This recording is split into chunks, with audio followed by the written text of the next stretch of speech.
Hola, hola, bienvenidos una vez más a nuestro programa y a un nuevo mes del año. Sí, señores, hoy es domingo, 1 de agosto del 2021. Nuestro programa es el número 213 y seguimos avanzando en este proyecto que cada vez está más cerca de lograr su meta final. Gracias a todos ustedes por acompañarnos, es un placer recibirlos nuevamente y por supuesto comenzamos, como lo hacemos siempre, con nuestro devocional del día de hoy.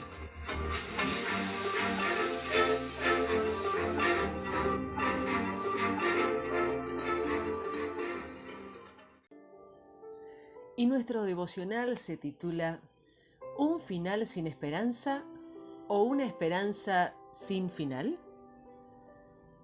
Matthew era un joven de 21 años. Llevaba 3 años viviendo en la calle. Mark Russell, quien lo designó como jefe de la organización Church Army o el ejército de la iglesia, cuando aún era un veinteañero, se lo encontró en los alrededores de Charing Cross en Londres. Lo trajo y le dio algo de comida y lo llevó a Cristo. Cuando Mark se sentó para disponerse a marchar, le dijo: Matthew, durante todo el mes que viene voy a estar en diferentes foros hablando para miles de personas. ¿Qué consejo quieres que les dé a la iglesia actual? Matthew respondió: el trabajo de la iglesia consiste en que dejen de discutir y traigan esperanza a la gente. Mark Russell comentó lo siguiente: no he oído jamás una definición mejor de aquello a lo que nos tenemos que dedicar. ¿Acaso no tenemos un evangelio que trae esperanza? Un evangelio de vida, un evangelio de transformación y por encima de todo, la esperanza en la vida eterna, la esperanza de Jesús. Mucha gente solo ve un final sin esperanza, pero con Jesús puedes disfrutar de una esperanza sin final. Una esperanza es una de las 3 virtudes teologales. Las otras 2 son el amor y la fe. Como escribe Raniero Cantalamessa, son como 3 hermanas. 2 de ellas ya han crecido y la tercera es una niña pequeña. Avanzan juntas, asidas de la mano, con la niña esperanza en el medio. Al verlas, parecería que son las mayores las que llevan a la niña, pero es al revés. La pequeña es la que lleva a las grandes. La esperanza es la que lleva al amor y a la fe. Sin ella, todo se detendría. El Salmo 89 nos dice: conoce la esperanza de la vida eterna por medio de Jesús. Fyodor Dostoyevsky escribió: vivir sin esperanza es dejar de vivir. Y Emil Brunner escribió que la esperanza es al significado de la vida lo que el oxígeno a los pulmones. Este salmo acaba con una nota de esperanza: bendito sea el Señor por siempre, amén y amén. El salmista se aferra a la esperanza a pasar del hecho de sus luchas acerca de su propia situación. Esperanza en el sufrimiento y la desesperación. ¿Hasta cuándo, Señor?, dice el verso 46.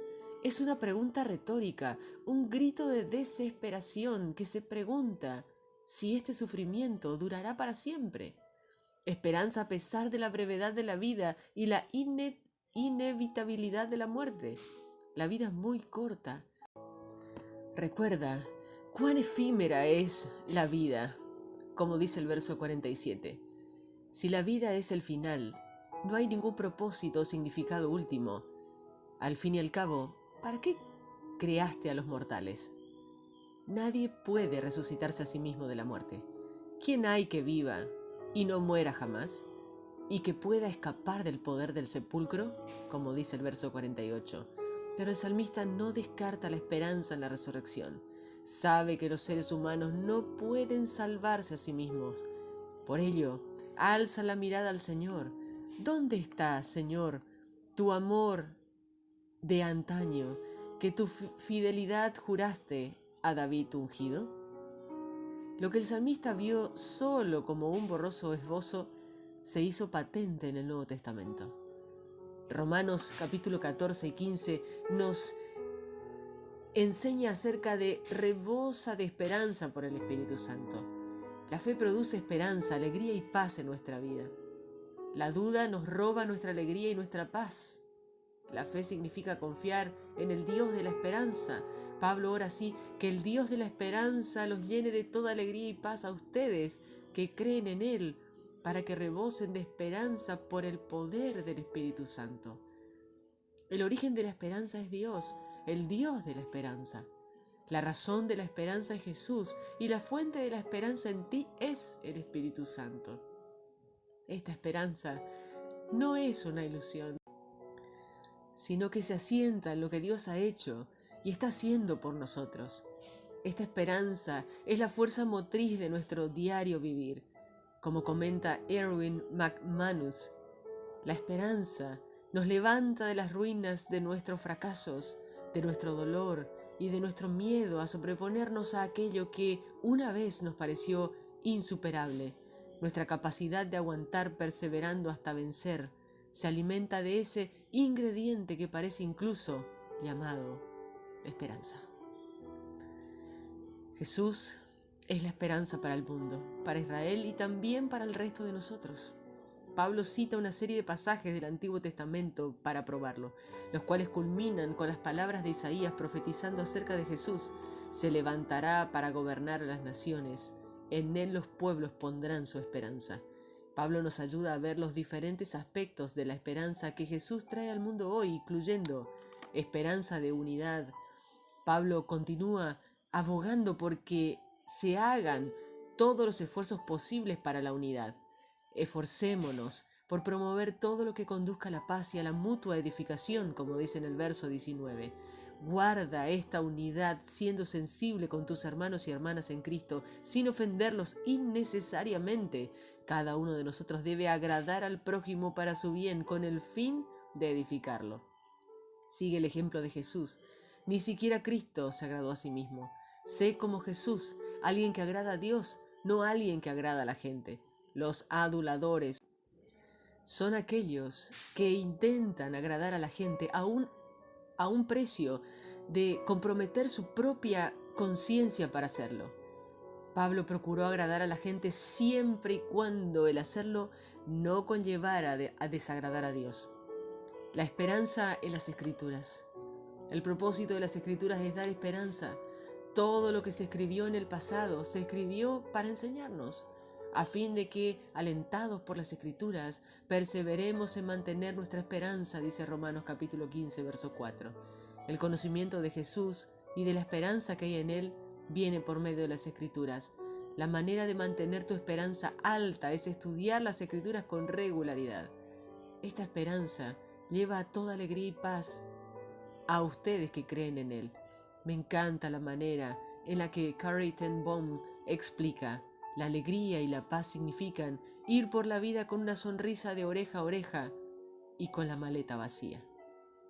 Primera de Crónicas capítulo 11 y 12 nos enseña: pon tu esperanza en la venida de Jesús.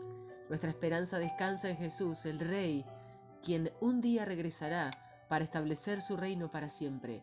Al leer acerca de los reyes del Antiguo Testamento es importante recordar que ellos, aun con todo su esplendor, solo eran una vaga prefiguración de Jesús, quien sería el rey definitivo. A los ojos del cronista, David era el rey ideal. Usted dirigiría a Israel en sus campañas. Además, el Señor su Dios le dijo a su majestad: tú guiarás a mi pueblo Israel y lo gobernarás. Ungieron a David para que fuera rey sobre Israel conforme a lo que el Señor había dicho por medio de Samuel en el verso 3. Y David se fortaleció más y más porque el Señor Todopoderoso estaba con él. David no hizo todo él solo, sino que necesitó de un equipo con él. Tenía un grupo de 30 hombres valientes. Entre ellos estaban los 3 más valientes. Estoy lleno de agradecimiento hacia admirables hombres y mujeres que me han apoyado a lo largo de mi vida cristiana. No hubiera yo podido ni empezar a hacer absolutamente nada a menos de que existieran estas personas apoyándome. Amasai, jefe de los 30, movido por el Espíritu de Dios, le dijo a David: somos tuyos, estamos contigo y con quien te brinde su ayuda. Aquello tuvo que darle muchísimo ánimo a David. En estos pasajes de las Escrituras vemos una correlación directa entre el reino de Israel y el reino de Dios. La continuidad del reino era incuestionable porque estaba protegido por Dios. Pero cuando el cronista estaba escribiendo esto, cientos de años después, no había rey. Escribió sobre el pasado en la espera de que surgiera un rey como David en el futuro. Aquella era la esperanza de Israel, el rey que había de venir, y Jesús era ese rey. Él era el ungido, el Mesías, como dice el Salmo 89, verso 51. Ahora, nuestra esperanza está puesta en el regreso de Jesús, como lo explicó el obispo Leslie Newbigin. Para el cristiano, el horizonte es que Él volverá y aguardamos la venida del Señor. Ya suceda mañana o en cualquier otro momento, ese es nuestro horizonte, el cual es fundamental para mí y es lo que me posibilita estar lleno de esperanza y encontrar sentido a la vida. Iniciamos nuestra lectura del día de hoy en el libro de Salmos, capítulo 89, versos 46 al 52. Señor, ¿cuánto tiempo más nos seguirás ignorando? ¿Seguirás para siempre mostrándonos tu ardiente enojo? Recuerda lo frágil que soy. Nos creaste para vivir una vida corta y luego morir. ¿Qué hombre hay que viva eternamente? ¿Escapará de la muerte? ¿A dónde se fue, Señor, tu fiel amor?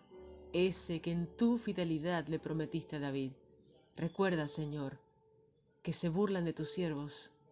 Llevo en mi pecho los insultos de muchas naciones, con los que nos ofenden tus enemigos. Señor, así ofenden a tu elegido a cada paso. Bendito sea el Señor por siempre. Así sea, así sea. Romanos capítulo 14, versos 19 al 23. Entonces, hagamos lo que trae paz y ayudémonos unos a otros a fortalecer nuestra fe. No destruyas la obra de Dios por causa de la comida. Se puede comer de todo, pero no está bien comer algo que haga pecar a otro. Es mejor no comer carne ni tocar vino si eso hace que tu hermano caiga en pecado. Es mejor no hacer nada que haga debilitar la fe de tu hermano. Tus creencias sobre estas cosas deben ser un secreto entre Dios y tú. Afortunado el que puede hacer lo que cree que es correcto sin sentirse culpable, pero el que come algo dudando que esté bien comerlo, se condena a sí mismo porque va en contra de sus creencias. Así que todo lo que hagas contra tus creencias es pecado.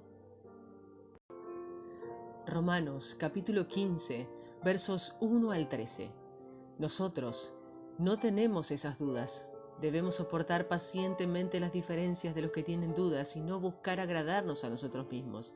En lugar de eso, debemos pensar en lo que es bueno para ellos y tratar de agradarlos. Así los ayudaremos a fortalecer su fe. Cristo mismo tampoco buscó agradarse a sí mismo. Así dicen las Escrituras: la gente que te insulta también me está insultando a mí. Todo lo que se escribió en el pasado fue para dejarnos una enseñanza, para que tengamos esperanza. La esperanza viene por la paciencia y el ánimo que nos dan las Escrituras. La paciencia y el ánimo vienen de Dios. Le pido a Él que les conceda vivir en armonía unos con otros como quiere Jesucristo. Así todos a una voz podrán unirse en alabanza al Dios y Padre de nuestro Señor Jesucristo. Acéptense unos a otros así como Cristo los ha aceptado. Acéptense para honrar a Dios. Puedo decirles que Cristo se convirtió en un siervo de los judíos para demostrar que lo que Dios dice es verdad. Cristo lo hizo para confirmar la promesa de Dios a los antepasados de los judíos. Además, Cristo hizo esto para los que no son judíos, les den honra a Dios por su compasión. Como está escrito: por eso te alabaré entre las naciones y cantaré alabanzas a tu nombre. También dice: alégrense todas las naciones junto con el pueblo de Dios. Y también dice: Alaben al Señor todas las naciones, que todo el mundo alabe al Señor.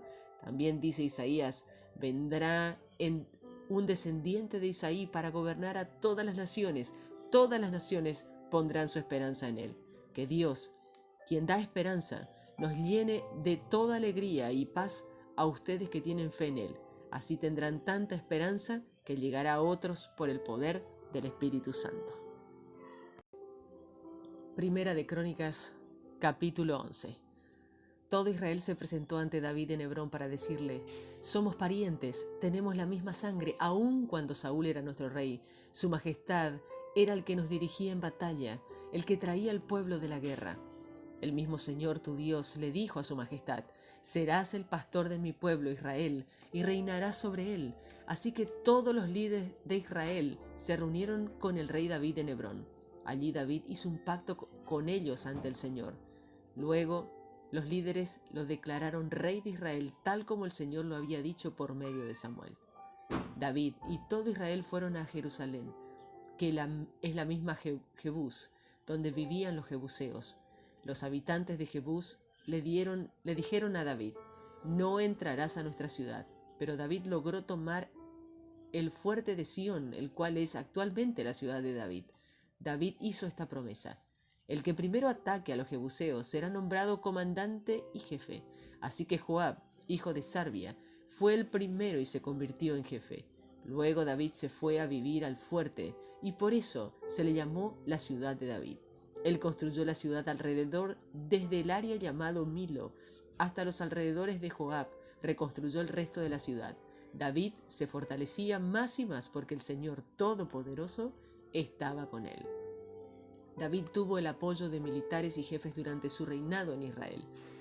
Ellos estuvieron siempre de su lado para cumplir el mandato del Señor con respecto al pueblo de Israel. Aquí está la lista de los principales guerreros de David. Yasobeán, hijo de Jacmoní, era el capitán de los 3 héroes y mató con su lanza a 300 hombres en una sola batalla. Después estaba Eleazar, hijo de Dodó, el Ajojita, que también era uno de los más famosos y estaba con David en Pasdimín cuando los filisteos se habían reunido para la batalla. Allí había un terreno lleno de sembrados de cebada, y cuando los israelitas huían de los filisteos, Eleazar y David siguieron firme en el lugar y lo defendieron hasta derrotar a los filisteos. Así el Señor salvó con gran victoria. Una vez, 3 de los 30 héroes bajaron hasta la cueva de Adulán para unirse a David. El ejército filisteo estaba acampando en el valle de Refayín. David estaba en el fuerte. En ese tiempo habían tropas de los filisteos acantonadas en Belén. A David le dio sed y dijo: si solo pudiera tomar un poco del agua del pozo que está en la entrada de Belén. Pero en realidad solo lo dijo por decir. Los 3 héroes avanzaron peleando entre el ejército filisteo. Tomaron un poco de agua del pozo que está cerca de la entrada de la ciudad de Belén. Entonces los 3 héroes le llevaron agua a David, pero no se la tomó, sino que la derramó en la tierra como ofrenda al Señor. David dijo: ante mi Dios no puedo beber esta agua. Sería como beber la sangre de los que arriesgaron su vida por mí para traérmela. Por eso David se negó a tomársela. Los 3 héroes hicieron muchos actos de este tipo. Abisai, hermano de Joab, era el jefe de los 3 héroes. Abisai mató a 300 enemigos con su lanza y por eso se hizo famoso entre los 3. Abisai se hizo igual de famoso que los 3 héroes y se convirtió en su jefe, aunque no era uno de ellos. Después estaba Benaías, hijo de Joyadá, quien era de Casel y tenía mucho poder. Benaías mató a los 2 hijos de Ariel de Moab. Un día nevado, Benaías se metió en un pozo y mató un león. También mató un soldado egipcio de gran estatura, medía como 2,5 metros. A pesar de que el egipcio tenía una lanza en la mano tan grande como un rodillo de telar. Benaías lo atacó con un palo, le quitó la lanza y con la misma lanza lo mató. Benaías, hijo de Joyadá, hizo muchas cosas así y fue tan famoso como los 3 héroes. Era aún más famoso que los 30 héroes. pero no era parte de ellos, y David lo nombró jefe de sus escoltas. Asael, hermano de Joab, y Elhanán, hijo de Dodó de Belén, Samot el Arorita, Eles el Pelonita, Irá, hijo de Iques, nacido en Tecoa, Abieser, nacido en Anatot, Sibecai el Husatita, Yai el Ajojita, Marai el Netofatita, Heled, hijo de Baná, nacido en Netofá, Itai, hijo de Rabai de Gibeá y descendiente de Benjamín, Benaías el Piratonita, Jurai de las riberas de Gaz, Ariel el Arbatita, Asmavet el Bajurdinita, Elijaba el Salbonita, Jasén el Gisonita, Jatán, hijo de Saej el Ararita, Anaí, hijo de Sacar el Ararita, Elifal, hijo de Ur, Jefer el Mequerarita, Ahías el Pelonita, Jezro el Carmelita, Narai, hijo de Esbai, Joel, hermano de Natán, Mibar, hijo de Agri, Selec el Amonita, Naharai de Berot y escudero de Joab, hijo de Sarbia, Irá el Itrita, Careb, hijo de el Itrita, Urías el Hitita, Sabat, hijo de Ahlai, Abdiná, hijo de Sisá, el Rubenita, aunque el jefe de los Rubenitas también era uno de los 30 héroes, Hanán, hijo de Macá, Josafat, el Mitnita, Usías, el Astarotita, Sama y Geliel, hijos de Jotán, el Aroeita, Gediael, hijo de Simri y hermano de Joyá, el Tisita, Eliel, el Mahavita, Jerebai y Josabía, hijos de Elnán, Itma, el Moabita, Eliel, Obed, Jasiel, de Sobá. Primera de Crónicas, capítulo 12, versos 1 al 22. David se escondió de Saúl, hijo de Quis, en Siclag. Hasta allí fueron a unirse a él varios guerreros que le habían ayudado en las batallas. Eran hombres muy hábiles en el uso del arco y la flecha y podían lanzar con ambas manos. Esta es la lista de sus nombres. De la tribu de Benjamín y parientes de Saúl, el jefe Ejiezer y Joás, ambos eran hijos de Sema, de Gibeá. Gisiel y Pelet, los hijos de Asmavet, Beracá y Jehú, de Anatot. Ismaías, nacido en Gabaón, quien era uno de los 30 guerreros y jefe de ellos. Jeremías, Jaziel, Jonán y Josabat, nacido en Gedera.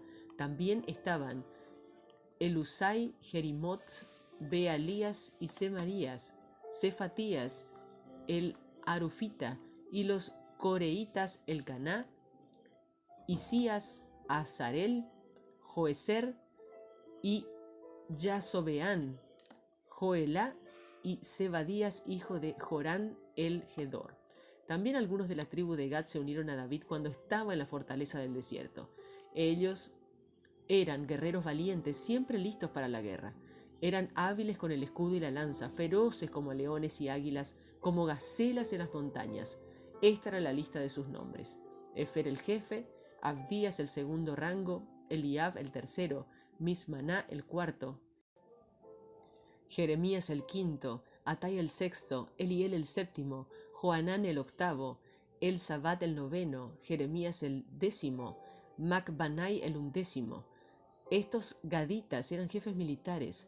El de menor rango estaba a cargo de 100 hombres y el de mayor rango dirigía a más de 1000 hombres. Ellos fueron los hombres que cruzaron el río Jordán en el primer mes, cuando el río estaba muy crecido. Pusieron en fuga a todos los que vivían en los valles hacia el oriente y el occidente.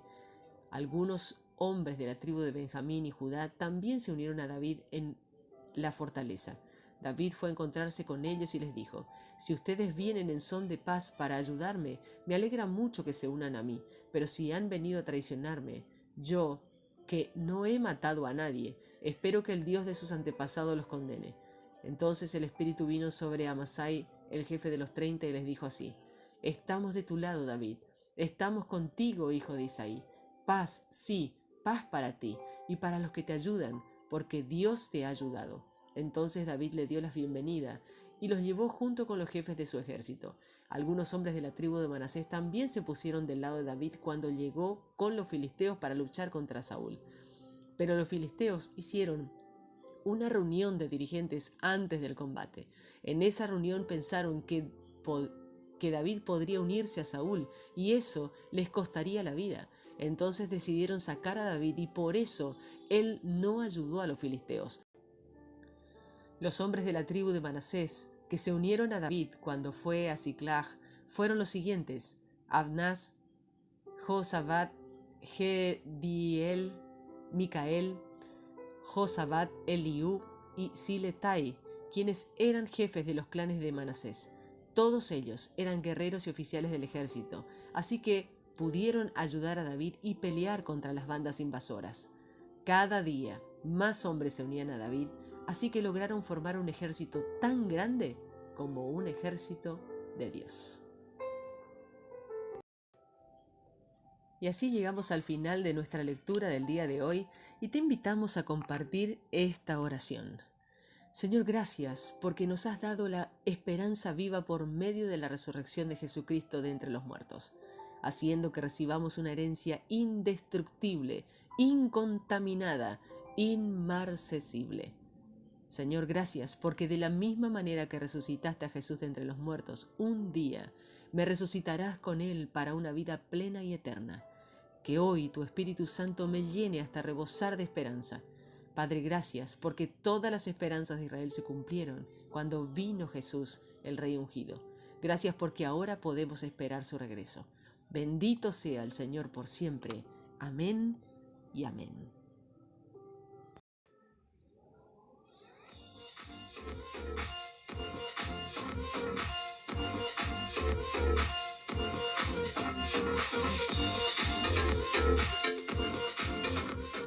Y así llegamos al final de nuestro programa del día de hoy, primer día del mes de agosto del año 2021, domingo, y nuestro programa es el número 213. Muchas gracias a todos por compartir con nosotros. Estamos más cerca de la meta de cuando empezamos. Es una bendición para mí poder estar este tiempo con ustedes, unos 30 minutos junto a la palabra de Dios cada día para aprender de sus grandes bendiciones. Así que nos esperamos encontrar mañana, si Dios así lo permite, en una nueva edición de Lee conmigo la Biblia. Bendiciones.